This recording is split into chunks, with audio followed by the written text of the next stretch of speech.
A man abandons a defective puppy on a stormy night, leaving it outside a vet store with a note that simply says, "Return." But when the vet opens the Cariier, the truth hits harder than anyone could imagine. The trembling puppy doesn't run. It goes straight to the man, pressing its nose against his chest. And seconds later, he collapses. This wasn't a broken dog. It was trying to save him. What started as one man's attempt to walk away from grief turns into a battle against something much darker. Lies, cruelty, and a secret that powerful people will burn everything to hide. As danger closes in, the man must decide. Will he abandon the only creature that still believes in him, or fight for the truth his late wife died protecting? Because sometimes, the thing you throw away is the one thing trying to save your life. What's really inside that Cariier? And why did this defective puppy make him break down in tears? Drop a comment below and share which part of the world you're tuning in from today. If you enjoy stories like this, don't forget to subscribe for more. The sleet fell in icy sheets, drumming against the metal roof of Maren Blythe's veterinary clinic. She was just about to turn off the lights when movement caught her eye through the frosted window. A broad-shouldered figure hurried away from the entrance, leaving something on the steps. Maren's heart sank. After 15 years as a rural vet, she knew what abandoned animals looked like. She grabbed her coat and rushed outside, her boots crunching on the icy ground. "Hey, wait!" she called out. The man stopped but didn't turn around. His shoulders were hunched against more than just the weather. "You can't just leave!" Maren's voice caught as she spotted the Cariier. It was sealed with thick packaging tape, the kind used to ship boxes. Her blood ran cold at the sight. "Sir, please." He finally turned. The security light revealed a weathered face partially hidden behind a salt and pepper beard. Deep shadows ringed his eyes, speaking of sleepless nights. "The kennel said he's defective," the man said, his voice rough. "I can't." Maren knelt by the Cariier, her fingers already working at the tape. "Let's get inside where it's warm. I'm Dr. Blythe." "Deacon Whitlow," he mumbled, following her reluctantly. In the clinic's bright lights, Maren could see his hands. Strong, calloused hands that spoke of manual labor, but they trembled slightly. She focused on carefully peeling back the tape, anger building at whoever had sealed a living creature this way. The Cariier's door swung open. For a moment, nothing moved. Then a small nose appeared, followed by a cinnamon-colored puppy who crept out cautiously. He was medium-sized, maybe 4 months old, with one ear that didn't quite stand straight. The pup's amber eyes scanned the room before landing on Deacon. Without hesitation, he padded over and pressed himself against the man's left side, right at his ribs. His whole body trembled, but he stayed firmly in place. Deacon stiffened. "What's he doing?" Maren watched carefully. The puppy's behavior wasn't random. It was focused, intentional. "Has your left side been bothering you? Any tightness in your chest?" Color drained from Deacon's face. He sank into a nearby chair, the puppy following his movement. "How did you—" His voice cracked. "My wife, Eliza. Before she wanted me to get a dog. Said I worked too hard, didn't take care of myself. But when I went to the kennel—" He pressed a hand to his face. Maren gently examined the puppy, noting signs that made her jaw clench. Small marks that spoke of deliberate mishandling, not natural flaws. "This pup's not defective. In fact, he seems to have some training as a cardiac alert dog. They can sense heart problems before symptoms become severe." "Heart problems?" Deacon's laugh was hollow. "I had surgery 6 months ago. Been ignoring some twinges lately. Figured it was just—" He trailed off, watching the puppy who refused to leave his side. The kennel, who are they? Marin asked, keeping her voice steady despite her growing anger. Rusk's, high-end place. They said... Deacon swallowed hard. They said someone like me shouldn't waste money on a defective animal. That Eliza would have wanted better. Marin's hands stilled on the puppy's fur. Mr. Whitlow, I need you to understand something. I won't, return this puppy to anyone who's harmed him. He needs care and observation tonight. The puppy, who Marin was already thinking of as Finch, for his quick, bird-like movements, had wiggled under Deacon's chair. His eyes remained fixed on the man above him, alert and concerned. Deacon sat in stunned silence, his gaze moving between Marin and the puppy. The tough exterior he'd walked in with had crumbled, revealing something raw and wounded underneath.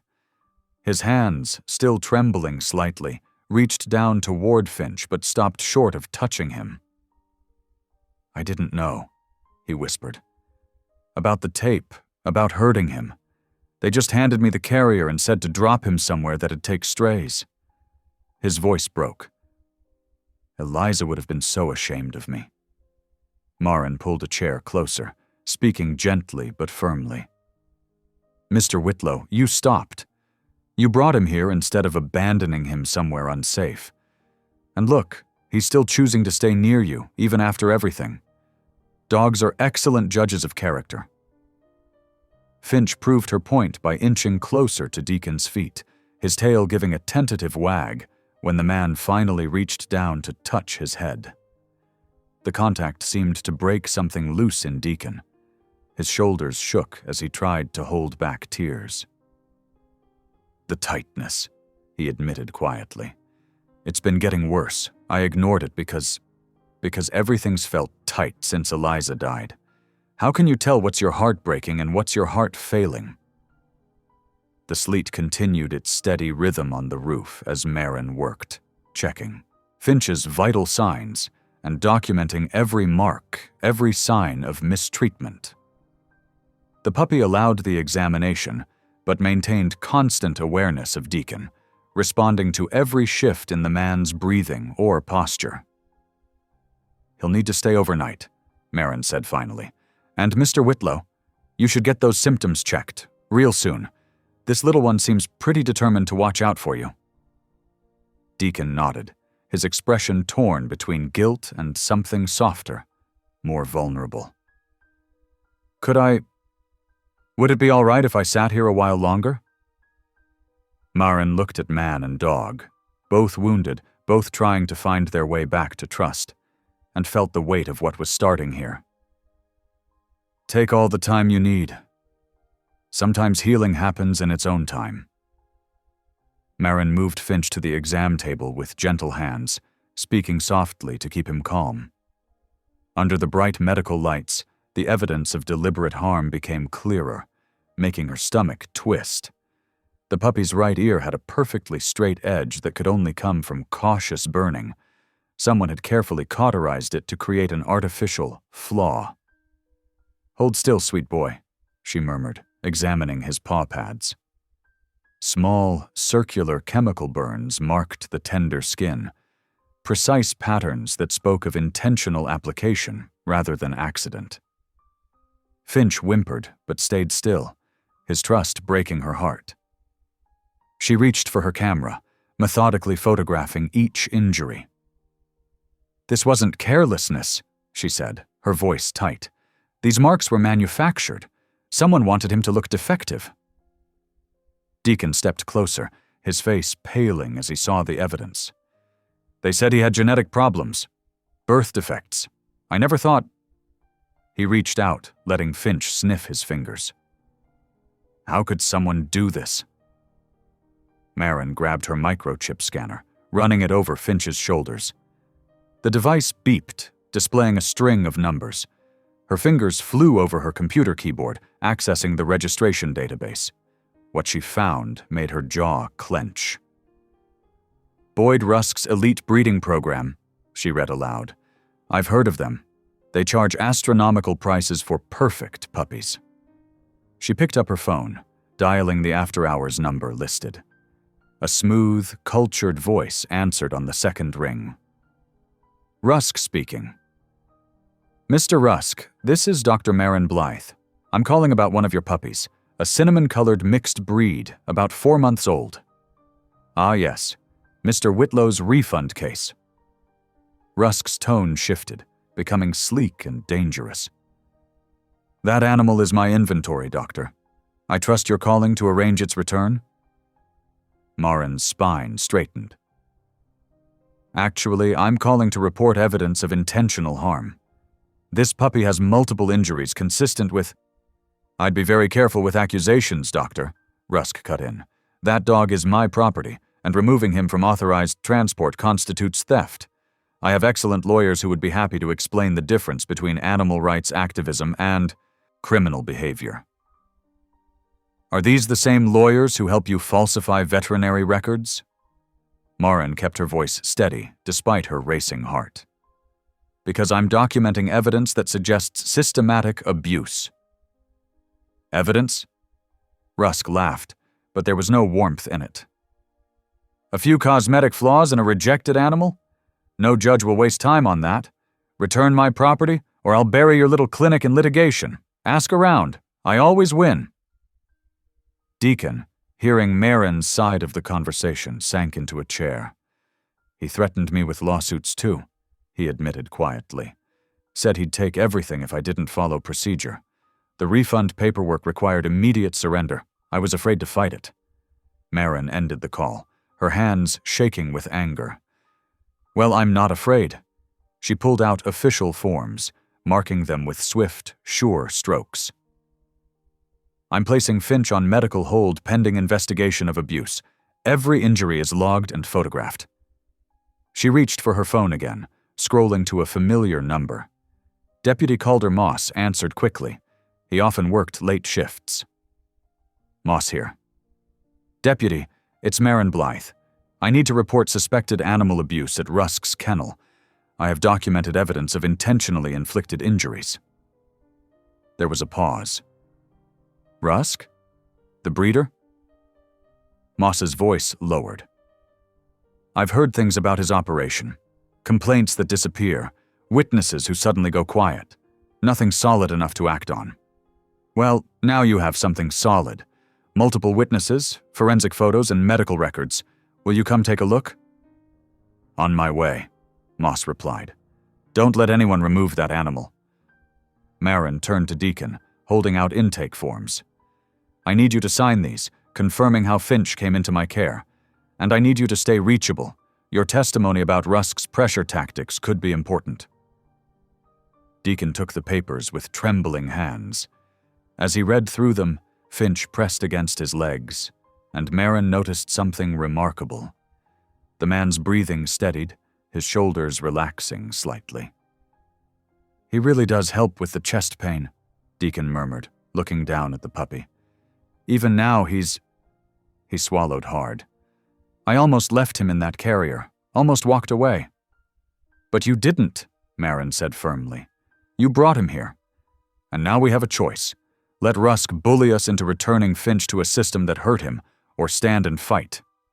Deacon signed his name with newfound resolution. Finch stayed close as they moved through the clinic, preparing for Deputy Moss's arrival.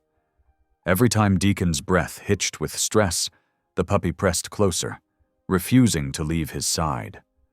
The line had been drawn. On one side stood wealth, influence, and casual cruelty masked by legal threats. On the other stood a determined vet, a grieving widower finding his courage, and a puppy who refused to be labeled as worthless. The real battle was just beginning.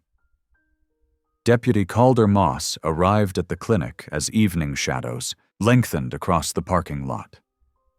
His cruiser's headlights swept across the front windows before he cut the engine. Inside, Marin had arranged her evidence on the exam table. Photographs, medical notes, and intake forms laid out in careful order.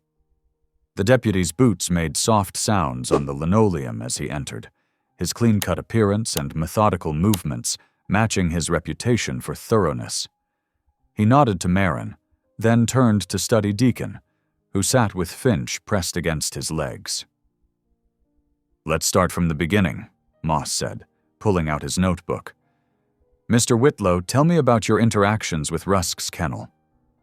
Deacon's hands twisted in his lap. "My wife Eliza, before she passed, she wanted us to get a service dog. She worried about my heart condition." His voice caught. "After she died, I thought maybe following through would honor her somehow.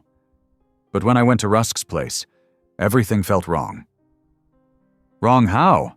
Moss prompted, pen moving steadily. "The contracts were huge, full of legal terms. Rusk kept pointing out clauses about defects and returns. When Finch showed up with problems, he made it sound like I'd be sued into bankruptcy if I didn't follow their refund process exactly." Moss's pale eyes narrowed. "You're not the first to mention that pattern." He glanced at his notes. "We've heard whispers for months. Healthy puppies suddenly labeled defective. Contracts voided. Same dogs reappearing for sale at 3 times the price to new buyers." "Triple the price?" Marin's voice was sharp. "That would explain the deliberate injuries. Create fake defects, force returns, then resell at a massive markup once the marks heal." The deputy moved to examine her evidence. He studied each photograph, the burned paw pads, the surgically altered ear, the detailed medical notes beside each image. "Dr. Blythe, in your professional opinion, were these injuries accidental?" "No." Marin's tone was firm.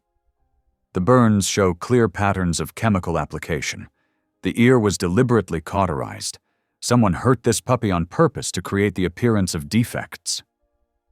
Moss straightened, closing his notebook. "That's enough for probable cause. I'm opening a formal investigation." He turned to Deacon. "Would you be willing to provide an official statement about the kennel's pressure tactics, including your attempt to comply with their demands?" Deacon looked down at Finch, who hadn't left his side since arriving. The puppy gazed back with complete trust. "Yes," he said quietly. "I'll testify. I owe him that much." Marin moved to her desk, pulling out additional forms. "I'm completing a legal veterinary hold," she explained. "This gives us authority to keep Finch here under medical protection while the investigation proceeds." Her pen flew across the paper with practiced efficiency. "Smart," Moss approved. "Document everything. We'll need an airtight case." He paused, expression growing serious. "But you should know, Rusk doesn't give up easily. He has a habit of collecting property that he believes belongs to him." Marin's jaw set stubbornly. "Then we'll secure the clinic. I've got cameras and alarms. No one's taking this puppy." As she spoke, Deacon shifted in his chair, and Finch immediately pressed closer to his boot. The man's tense breathing eased almost instantly at the contact. Moss noticed the interaction with interest. "The dog really does help with your condition?" "Yes." Deacon's voice was rough with emotion. "That's what makes this harder. Eliza was right. I needed this. She always knew what was best, even—" He swallowed hard. "Even at the end. But when I went to honor her wish, I let myself be bullied into almost abandoning him. I felt so outmatched by all the legal talk." "You're not outmatched anymore," Marin said firmly. "You have support now." Outside, night had fallen completely. The clinic's lights made bright islands in the darkness, and rain tapped softly against the windows. Moss made a final note in his book before tucking it away. "Here's how we proceed," he said. "We gather evidence first, quietly. Build an ironclad case before making any moves. Dr. Blythe keeps detailed records of Finch's injuries and recovery. Mr. Whitlow documents every interaction he had with the kennel. I'll start interviewing other clients who've been through similar experiences." "And Finch stays protected," Marin added.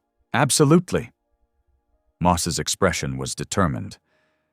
"We do this by the book, but we do it right. No more victims, human or animal."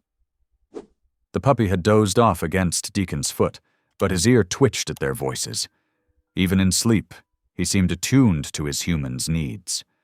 The sight strengthened their resolve. They had chosen a narrow path forward, one that required patience and courage. But looking at the sleeping puppy who had already endured so much, they knew it was the only choice they could make. Evidence first, then action. They would build their case brick by brick until the truth could no longer be buried under legal threats and intimidation. The midnight silence shattered like glass. A dull thud echoed through the clinic's back corridor, followed by the screech of metal on metal.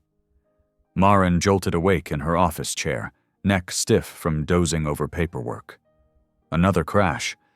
This time she clearly heard the rear door shudder in its frame. Her heart hammered as she grabbed her phone, fingers trembling as she dialed 911. Before she could hit send, the door gave way with a splintering crack. Heavy footsteps pounded the linoleum. Two shadows moved with purpose through the darkened clinic. Their flashlight beams cut straight toward the kennel area where Finch was housed. These weren't opportunistic thieves. They knew exactly what they wanted. "Check every cage," a harsh voice whispered. "Boss wants the cinnamon mutt." Maren's blood ran cold. Rusk's men. She crouched behind her desk, pressed send on the emergency call, and whispered her location to dispatch. But she couldn't wait for help. They were too close to Finch already. Rising slowly, she edged toward the treatment room. A metal lantern sat on the counter, its battery-powered glow offering dim illumination. She grabbed it, planning to use the light to disorient the intruders. The men's shadows loomed larger. One rattled kennel doors while the other kept watch. Finch started barking, sharp, insistent warnings that echoed off the clinic walls. "Shut that mutt up," the lookout hissed, "before someone hears." Maren stepped into view, raising the lantern. "Someone already has! Get out of my clinic!" The closer man lunged. Maren swung the lantern, but he knocked it from her grip. It crashed against a row of shelves, toppling bottles of cleaning solvent. The lantern's housing cracked. Sparks spat from its broken battery compartment. Time slowed as those sparks found spilled liquid. Flames erupted with a whoosh, racing along the chemical trail. Heat bloomed instant and fierce. "Fire!" one man yelled. They bolted toward the exit, shoving past Maren. The impact sent her stumbling into a tall storage cabinet. It rocked, teetered, then crashed down between her and Finch's kennel. Smoke already crawled across the ceiling in thick coils. The flames had found more fuel, papers, curtains, anything that would burn. Maren dropped to her hands and knees, coughing as acrid fumes filled her lungs. "Finch!" she called out. "Where are you, boy?" A sharp bark answered, then another, closer to ground level. The puppy had also crouched low beneath the smoke. Smart boy. "Keep barking," Maren urged. "Help me find you." She couldn't see through the thickening haze, but Finch's barks guided her.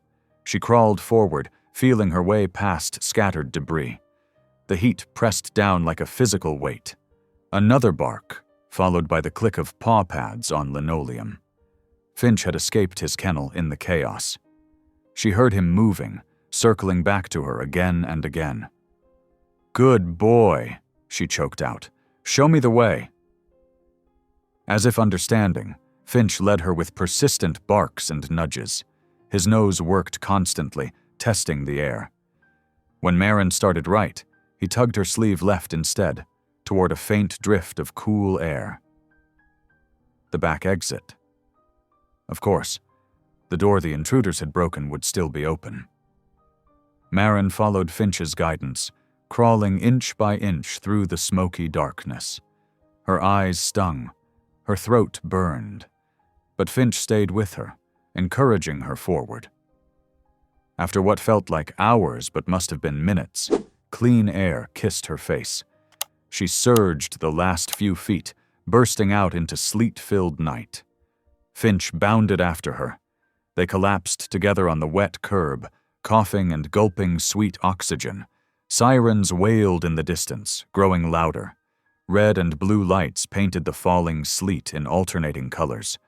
Fire trucks rounded the corner as police cruisers screamed to a halt.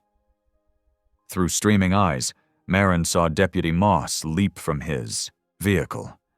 He sprinted to her side, uniform already soaked by freezing rain. "Are you hurt?" he demanded, kneeling beside her. "Where are the intruders?" "Gone," she managed between coughs. "Two men, Rusk's people, tried to take Finch." Moss's face hardened. He spoke rapidly into his radio, dispatching units to search the area. Firefighters were already dragging hoses toward the building, shouting commands. A truck skidded to a stop at the curb. Deacon Whitlow jumped out, face pale with fear. He must have been called when the alarm went out. His eyes found Marin and Finch huddled together, and relief flooded his expression. "Thank God," he breathed, dropping to his knees beside them. Finch pressed against him immediately, whining softly. The puppy's fur was smoke-scented but otherwise unharmed. "He saved me," Marin said hoarsely. "Led me out through the smoke. He knew exactly what to do."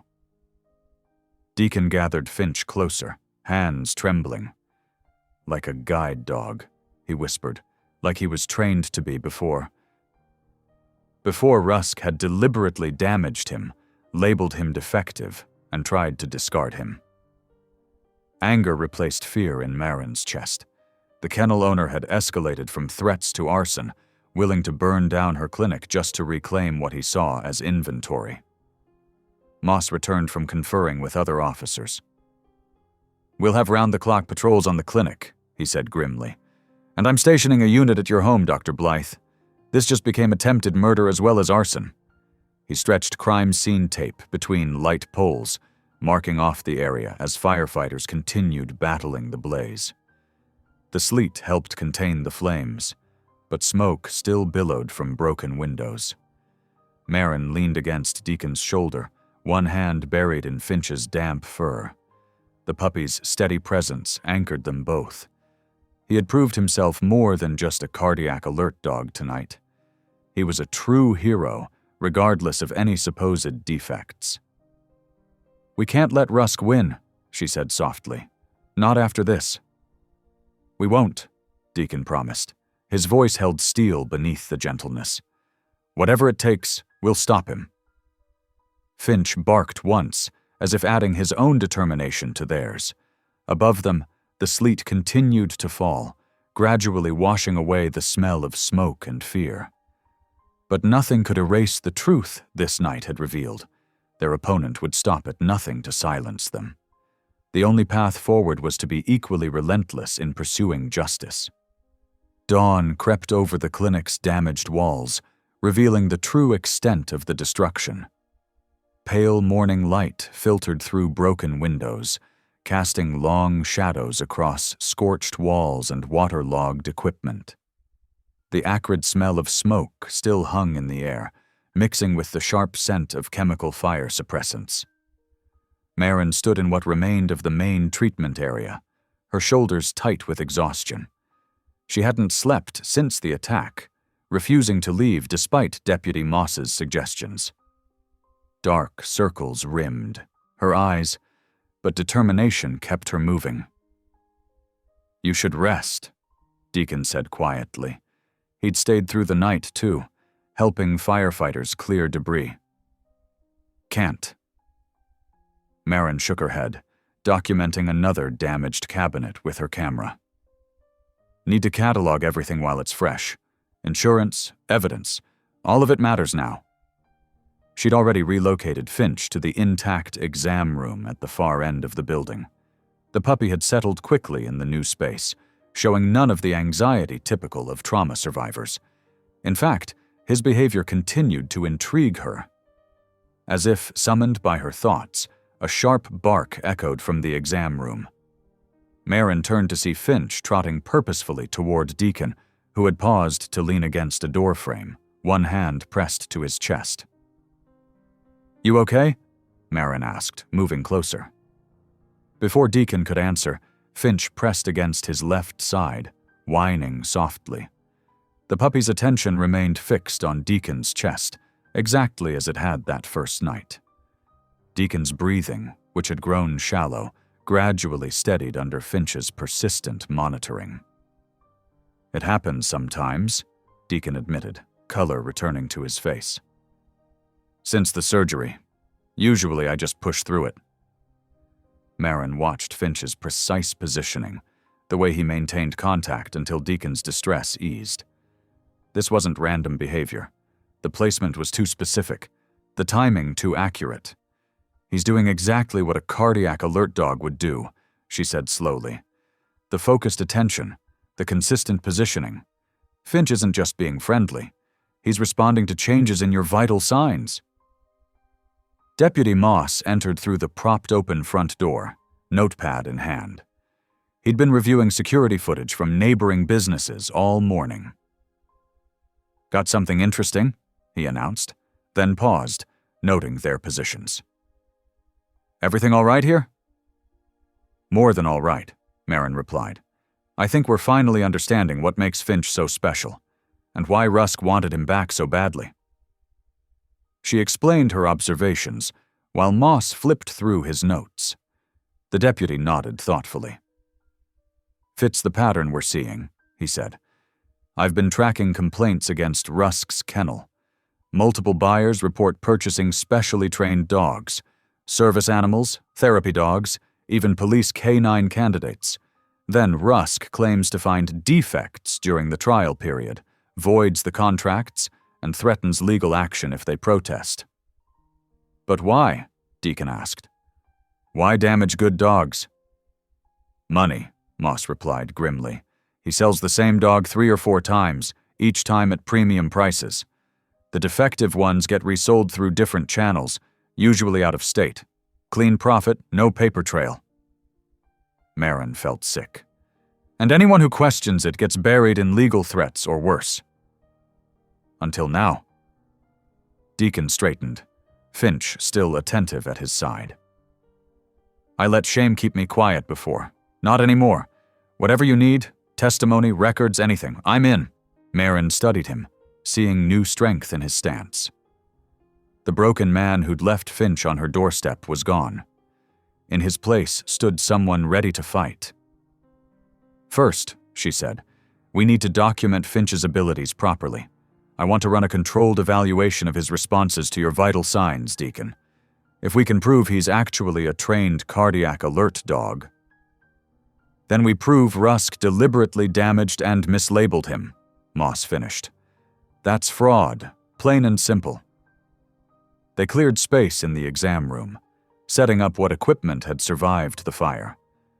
Marin attached a heart monitor to Deacon's chest, while Finch watched with keen interest. The puppy's focus never wavered.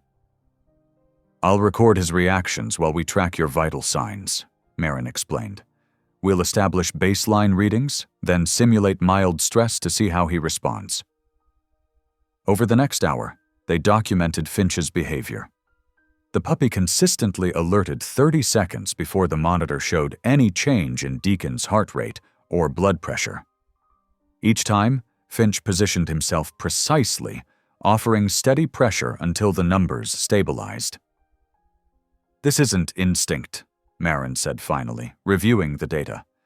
"This is specialized training, probably months of it, given his level of accuracy. Rusk didn't just abuse a random puppy, he deliberately sabotaged a cardiac alert dog in training. And nearly killed him to cover it up," Deacon added quietly, one hand resting on Finch's head. Moss made more notes, his expression hard. "We'll add this to the investigation file. Dr. Blythe, can you prepare a detailed report on his demonstrated abilities?" "Already started," Marin assured him. She gestured to her laptop, where she'd been typing between observations. "I'm documenting everything, his alert timing, positioning, consistency of response. No one can call this defective behavior." Finch barked once, as if agreeing. He hadn't left Deacon's side throughout the evaluation, maintaining his watchful vigil. Looking at them together, Marin saw not a discarded, defective puppy, but a dedicated guardian doing exactly what he was meant to do. "He was trained to protect," she said softly, "and that's exactly what he's going to help us do. Protect others from Rusk's cruelty." The morning light strengthened, illuminating the damaged clinic walls. But amid the destruction, hope was taking root. They had found their footing, understood their purpose. Most importantly, they had proof that Finch wasn't just worth saving. He was extraordinary. The late morning sun cast long shadows through the clinic's damaged windows when a weathered pickup truck pulled into the lot. A man in his mid-40s stepped out, his movements careful as he favored his right leg. His sun-leathered face creased with concern as he took in the scorched walls and police tape. "Excuse me," he called out, limping toward where Marin stood in the doorway. "I'm Harlan Pike. I saw the fire on the morning news. I need to talk to you about that pup they mentioned." Marin tensed, but Deputy Moss stepped forward, positioning himself between them. "Sir, this is an active investigation site." "I know. That's why I'm here." Harlan's voice was quiet but firm. "I recognize the pup from the footage. Cinnamon coat, one bent ear. I helped train him before Rusk got his hands on him." Inside the exam room, Finch's ears perked up at the newcomer's voice. He trotted to the doorway, tail wagging in recognition. "Hey there, little one," Harlan said softly. "You remember me, don't you?" The puppy's enthusiastic response made Marin relax slightly. "Come in, Mr. Pike. I think we need to hear what you know." They gathered in the intact portion of the clinic. Deacon joined them, watching intently as Finch greeted Harlan with obvious familiarity. "I used to contract with Rusk's kennel as a specialized trainer," Harlan explained, his weathered hands gentle as he checked Finch's injuries. "Focused on service dogs mainly, but I left when I realized what he was doing to the animals I trained." He looked up at Deacon. "This pup, he was a special commission. A woman named Eliza contacted me directly about 8 months ago. She wanted a cardiac alert dog trained specifically for her husband's post-surgery care." The color drained from Deacon's face. "Eliza? My wife?" Harlan nodded slowly. "She was worried about you, sir. Said you'd been putting off heart surgery, and she wanted to make sure you had protection afterward. She picked Finch herself from a litter I was working with. Said something about his eyes reminded her of you." Deacon sank into a chair, trembling. Finch immediately pressed against his legs, providing steady pressure. "She never told me. She wanted it to be a surprise, I think. We started his training early, getting him ready." Harlan reached into his jacket and pulled out a worn leather notebook. "I keep records of all my training programs. Dates, progress notes, everything." Marin accepted the notebook, flipping through pages of detailed observations.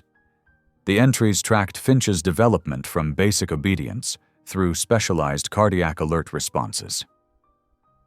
"These match exactly what we've been seeing in his behavior patterns." "What happened?" Moss asked, his pen poised above his notepad. "Why didn't the placement go through?" Harlan's face darkened. "Rusk happened. He found out about the private commission and claimed it violated my contract. Said all training had to go through official kennel channels. He took Finch, said he'd handle the placement himself." He shook his head. "Next thing I heard, he'd declared Finch defective and was marketing his bloodline as some rare breeding stock at triple the price." "The burns," Marin said quietly. "The damaged ear. He deliberately hurt Finch to hide his training?" "Make him look unstable, yeah. Classic Rusk move. Damage the dog, void the contract, resell at a premium. He's done it dozens of times." Harlan's hands clenched. "I quit after that. Couldn't stomach being part of it anymore. But I've felt guilty ever since, knowing what happened to Finch." Deacon stood abruptly, pacing the small room. "She knew. All this time, Eliza knew I'd need help, and she tried to provide it, even after... His voice broke. And I almost threw away her last gift. But you didn't, Marin reminded him gently. You brought him here instead. Deputy Moss had been writing rapidly. Mr. Pike, would you be willing to provide a formal statement? These training records combined with your testimony about Rusk's interference. That's why I came, Harlan said firmly. I should have spoken up sooner. But seeing that fire on the news, knowing he tried to destroy evidence, I couldn't stay quiet anymore. Marin spread the accumulated evidence across her desk. Medical photographs of Finch's injuries, microchip records, security footage stills from the break-in, and now Harlan's detailed training logs. She began organizing them chronologically, creating a clear timeline of events. Look at this pattern, she said, pointing as she arranged the documents. Eliza commissions Finch's training in March. Rusk interferes in June. By July, he's falsified veterinary records to void the placement. Then the threats when we questioned ownership. And finally, the raid when documentation became a risk. Moss studied the sequence, nodding slowly. This is more than individual fraud now. We're looking at a pattern of criminal enterprise.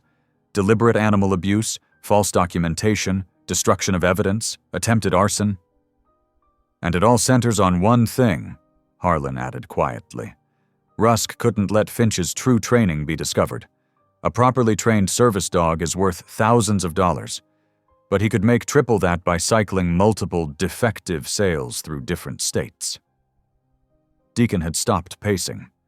He stood by the window, Finch leaning against his legs, watching the morning traffic pass. He tried to erase my wife's last act of love, he said, his voice hard. Tried to turn it into profit. We won't let him succeed, Marin promised. She turned to Moss. How solid is the case looking? The deputy surveyed the organized evidence, his expression thoughtful but determined. With Mr. Pike's testimony and records, very solid. We've got clear documentation of motive, method, and multiple criminal acts. Plus proof that Finch was never defective. He was exactly what Eliza commissioned him to be. A guardian, Deacon said softly, looking down at the puppy who had, despite everything, found his way home. She made sure I'd be protected, even when I was too stubborn to protect myself. Harlan cleared his throat. If you're willing, I'd like to help finish what we started. Finch's basic alert training is solid, but there are advanced techniques that could help refine his responses even further. For the first time that morning, Deacon smiled. I think Eliza would like that. Marin Torchesorn watched as Finch moved between them, touching Deacon's leg when his breathing hitched, accepting Harlan's gentle inspection, staying alert to every shift in the room. Not defective. Never defective. Just waiting for the truth to be revealed, for his purpose to be understood. She turned back to her task, continuing to arrange the evidence that would ensure justice. The morning light strengthened, illuminating their path forward with newfound clarity and purpose. In the aftermath of Harlan's revelation, the clinic's back office transformed into a war room. Papers covered every surface as Marin methodically organized her medical findings. Her hands moved with practiced precision, arranging photographs of Finch's injuries alongside detailed treatment notes. These chemical burns weren't accidents, she explained, pointing to close-up images of Finch's paw pads. The pattern shows deliberate application, and here, she indicated the scarred ear edge. This was done with surgical precision. Someone knew exactly how to create the appearance of defects without causing permanent disability. Harlan leaned over the desk, his weathered face grim as he spread out his own documentation. I've got training logs dating back 6 months. Every milestone, every session recorded. He pulled out a thick folder of printed sheets, including the original commission paperwork with Eliza's signature. Rusk tried to bury these, but I kept copies. Deputy Moss nodded, his notebook open. This gives us solid evidence of intent. But we need more voices. He looked up at the group. I've been making calls to other families who filed complaints against Rusk, then suddenly went quiet. 3 have already agreed to give statements about his intimidation tactics. I can help with that, Deacon said. He sat in the corner chair, Finch alert at his feet. During my first visits to the kennel, I met other buyers. Some seemed uncomfortable. They shared stories in the waiting room but clammed up when staff came near. His voice strengthened. I remember their names, their faces. Marin watched his transformation, from a man nearly broken by grief to one finding his courage through purpose. Would you be willing to reach out to them? Already started. Deacon held up his phone. 2 families have responded. They're ready to talk about how Rusk pressured them into accepting refunds when they questioned his practices. Moss's pen moved steadily across his notepad. We're building a pattern of behavior, but we need to catch him in the act. A paper trail isn't enough. We need to document current violations. The spring sales event, Harlan said suddenly. It's happening next weekend at the county fairgrounds. Rusk always brings his premium stock there. It's where he makes his biggest deals. Marin straightened. Would he have potentially misrepresented dogs there too? Guaranteed. He brings the ones he's labeled defective, but markets them as rare breeding. Stock to out-of-state buyers, cash deals, rushed contracts, no time for proper inspections. Moss tapped his pen thoughtfully. That could work. Multiple violations in one location, with witnesses and documentation present. He looked at Harlan. Could you identify dogs that have received specialized training? Without a doubt. The behaviors are distinct, especially in service dogs.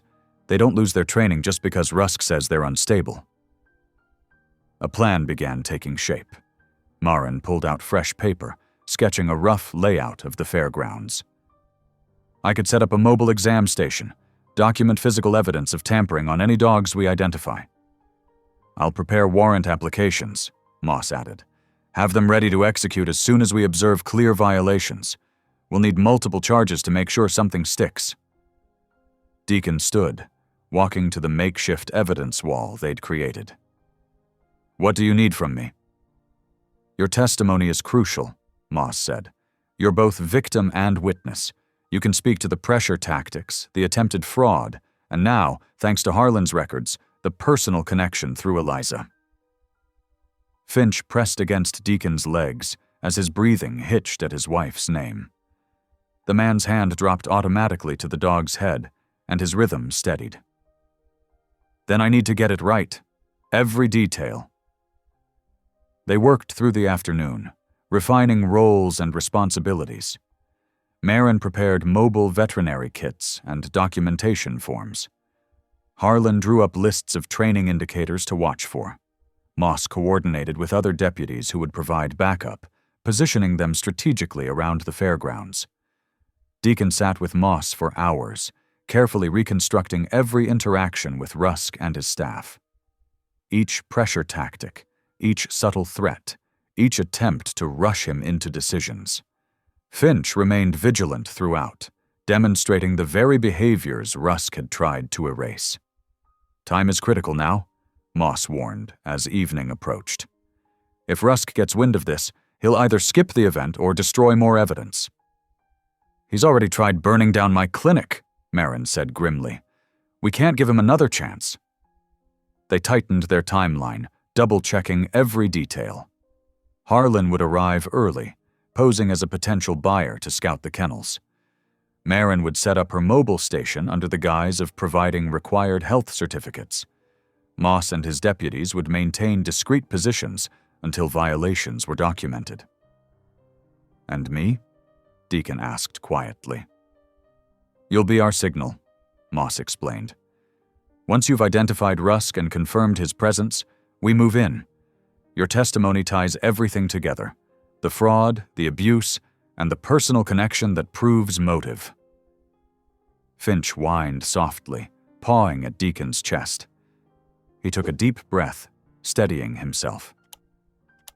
Eliza tried to protect me through Finch. Now it's my turn to protect others from Rusk.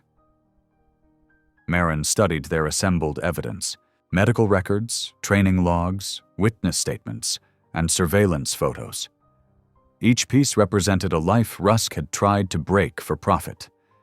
Each document was a step toward justice. 1 week, she said firmly. 1 week to end this. They left the clinic that evening with purpose in their steps, each carrying their assigned tasks. The plan was set. The evidence was prepared. Now they just had to hold their nerve and see it through. As Deacon walked to his truck, Finch trotting faithfully beside him, he felt something he hadn't experienced since losing Eliza. Certainty. His wife had tried to give him a guardian. Instead, she'd given him a mission. He wouldn't fail either one. The spring rain drummed steadily on the metal roofs of the county fairgrounds, mixing with the low hum of portable generators. Inside the main exhibition hall, Boyd Rusk's booth commanded prime real estate near the center aisle. Glossy photos of champion bloodlines decorated the walls, while staff in matching polo shirts offered practiced smiles to browsing customers. Marin moved carefully through the crowd, her veterinary coat helping her blend in among the other animal professionals. Her trained eye caught subtle signs that made her jaw clench, several puppies showing clear signs of sedation, their movements sluggish and eyes unfocused. Across the aisle, Harlan Pike meandered past the kennels, posing as an interested buyer. His expression remained neutral, but his fingers tapped quietly against his leg each time he spotted a trained behavior that contradicted Rusk's defective labels. A German shepherd displaying perfect heel work, a lab mix demonstrating precise retrieval patterns. Each observation strengthened their case.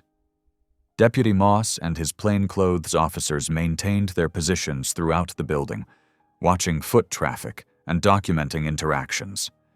They'd positioned themselves strategically, covering exits, monitoring sales tables, ready to move when the signal came. Deacon stood near the refreshment area, his heart pounding as he waited for his cue. Ruth Ann had come with him for support, but stepped away to make a phone call, not wanting to disturb the operation. Finch sat alertly at Deacon's feet, already responding to the elevation in his pulse. When Moss finally moved toward Rusk's booth, warrant in hand, the energy in the building shifted. Rusk's smile flickered as he registered the deputy's approach. His eyes darted to his staff, and sharp commands cut through the ambient noise. "Pack it up, now!" But Moss was already closing the distance, other officers converging. "Mr. Rusk, I have a warrant to seize your contracts and documentation. Please step away from the desk." For a moment, it seemed their plan had worked perfectly. Officers secured the sales records and began documenting the kenneled dogs. Marin stepped forward to conduct immediate health assessments. Harlan started identifying specific animals from his training records. The victory lasted exactly 3 heartbeats. "Dad!" The cry cut through the controlled chaos. Ruth Ann's voice, tight with fear. Deacon spun toward the sound, but his daughter wasn't there. He looked down. Finch was gone too. "Ruth Ann!" Panic clawed at his chest. "Ruth!" Marin rushed to his side as Moss barked orders into his radio. The exhibition hall erupted in confused movement as people realized something was wrong. Harlan sprinted toward the back exits. "He took them," Deacon's voice cracked. "Rusk took my daughter and Finch." Moss grabbed his shoulder. "When did you last see them?" "Ruth Ann went to make a call. She wanted privacy." The words stuck in Deacon's throat. "Finch was right here, right at my feet, until the warrant was served," Marin finished grimly. "Rusk must have been watching, waiting for the right moment. When everyone focused on the seizure, he grabbed what he knew would hurt most." Moss was already mobilizing his team. The one person and the one dog that could break this case, and break Deacon. The rain fell harder outside, washing away tracks, muffling sounds. Somewhere in that gray curtain, a ruthless man had just raised the stakes beyond contracts and kennels. He'd taken a 16-year-old girl and the dog who'd been meant to save her father. Deacon stared at the empty space where his daughter had stood, where Finch had sat faithfully. The protected becoming hostages. The guardians taken from their posts. His chest constricted, but this time there was no gentle paw to alert him. No loyal presence to steady his breathing. "We'll find them," Marin promised fiercely, but Deacon barely heard her. All he could think about was Ruth Ann's voice calling out, one brief cry before silence. All he could see was Finch's empty leash lying abandoned on the wet concrete, a testament to how quickly everything they'd planned had unraveled. The fairgrounds continued to buzz with rain and generators, but now the sounds felt menacing rather than mundane. Somewhere beyond the fluorescent lights and crowded aisles, a predator had just changed the rules of their careful game. And he'd taken with him the two beings Deacon couldn't bear to lose. The rain hammered down in heavy sheets, transforming the narrow river road into a treacherous mirror. Deputy Moss's patrol car led the chase, emergency lights bleeding red through the downpour as they pursued the white panel van that carried Ruth Ann and Finch. Marin gripped her steering wheel tight, Deacon rigid with tension beside her in the passenger seat. The windshield wipers fought a losing battle against the deluge as they followed Moss's taillights around each dangerous curve. "Faster," Deacon urged, his voice raw. "He's getting away."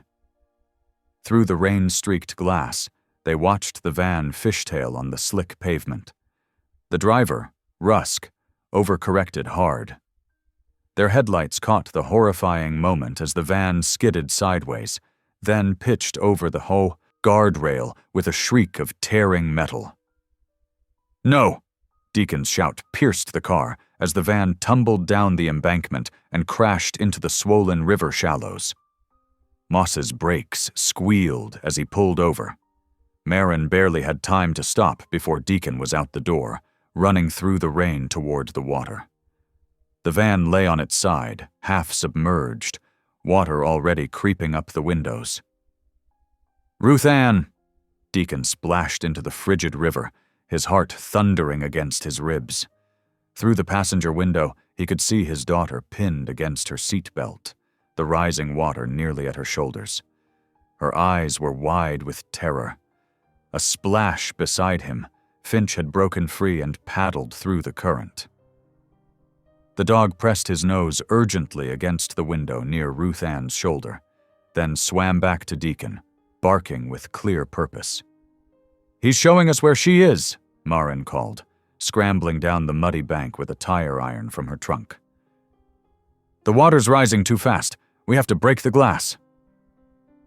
Deacon fought the current, positioning himself where Finch indicated. Marin swung the tire iron hard, and the window exploded inward in a shower of safety glass. Water rushed through the opening as they reached for Ruth Ann. "The belt's stuck," she gasped, struggling with the clasp. Marin leaned in through the broken window, ignoring the glass that cut into her arms. "Hold still." She sawed through the belt with a pocket knife, while Deacon braced Ruth Ann's weight. The moment she was free, they pulled her through the window. Ruth Ann coughed and sobbed as they helped her toward the shore, Finch swimming protective circles around them. A splash and curse from upstream drew their attention. Rusk had crawled out of the driver's side window and was attempting to flee through the shallow water. He made it 3 stumbling steps before Moss tackled him hard onto the rocky riverbed. "Boyd Rusk, you're under arrest," Moss growled, forcing handcuffs around Rusk's wrists as sirens wailed in the distance. On the muddy bank, Deacon wrapped his arms around Ruth Ann, both of them shaking from cold and adrenaline. Finch pressed against their legs, his fur soaked, but his attention never wavering from his charges. The rain continued to pour, but they were alive. All of them alive. Maren watched as emergency vehicles began arriving, their lights cutting through the darkness.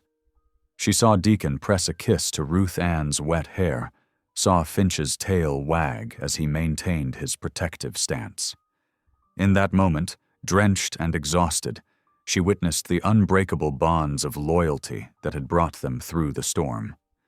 The courthouse buzzed with quiet anticipation as Deputy Moss laid out the charges against Boyd Rusk. Animal cruelty, criminal fraud, reckless endangerment. Each count backed by thick folders of evidence. Maren's detailed medical records and forensic photographs, Harlan's meticulous training logs, and sworn statements from dozens of families who'd faced Rusk's intimidation. The evidence speaks for itself, Moss told the prosecutor, spreading photographs across the conference table. Deliberate injury to create fake defects, falsified medical records, strong-arm tactics to void legitimate contracts. The prosecution built their case methodically.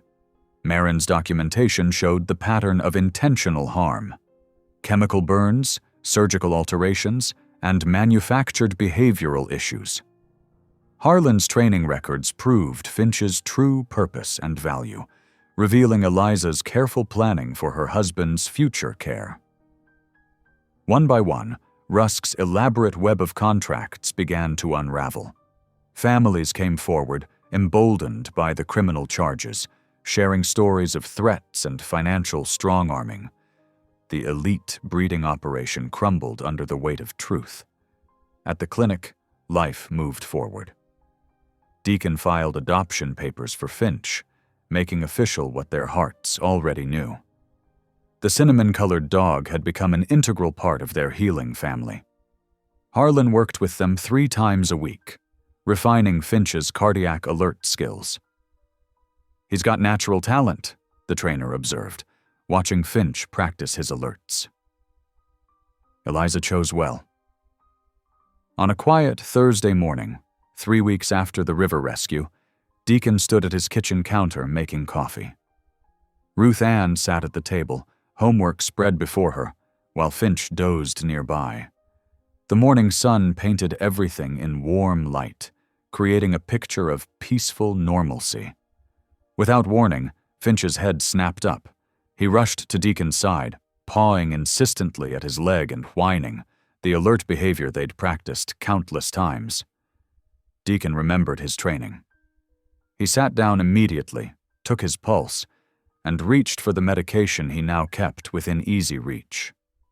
Ruth Ann was already on the phone with their doctor, following the emergency protocol Harlan had helped them establish. The crisis passed quickly, caught early by Finch's warning. Later, at a follow-up appointment, Deacon's cardiologist confirmed what they'd avoided: a potentially serious cardiac event prevented by early intervention. "Eliza knew," Deacon said softly that evening, sitting with Maren on his back porch while Ruth Ann and Finch played in the yard. "She knew I'd need him." Maren watched Finch chase a tennis ball, his movements precise and joyful. "She made sure you'd be protected, even after she was gone." "Thank you," Deacon said, his voice rough with emotion, "for refusing to give up on either of us that first night." Maren smiled, feeling the gentle weight of the connection that had grown between them, something natural and unforced, born of shared purpose and triumph over darkness. She watched Ruth Ann laugh as Finch brought back the ball, saw the easy affection between father and daughter that had replaced months of grief-stricken distance. This was justice, she realized, not just in courtrooms and legal papers, but in the quiet victory of healed hearts. In a man learning to live and love again. In a teenage girl rediscovering her father's strength. In a dog whose supposed defects had been nothing more than lies. A dog who now stood as living proof that no life could be dismissed as worthless. Finch trotted up to the porch, pressing his head against Deacon's knee in a gentle check-in. Deacon scratched behind the dog's ears, his touch full of gratitude. In the golden light of evening, they sat together, man, daughter, dog, and the woman who'd helped save them all, their future stretching before them like a road finally clear of storms. Thank you for watching. Stories like this remind us who we are. If something touched your heart, go ahead and subscribe. I'll be back tomorrow with another story that just might stay with you.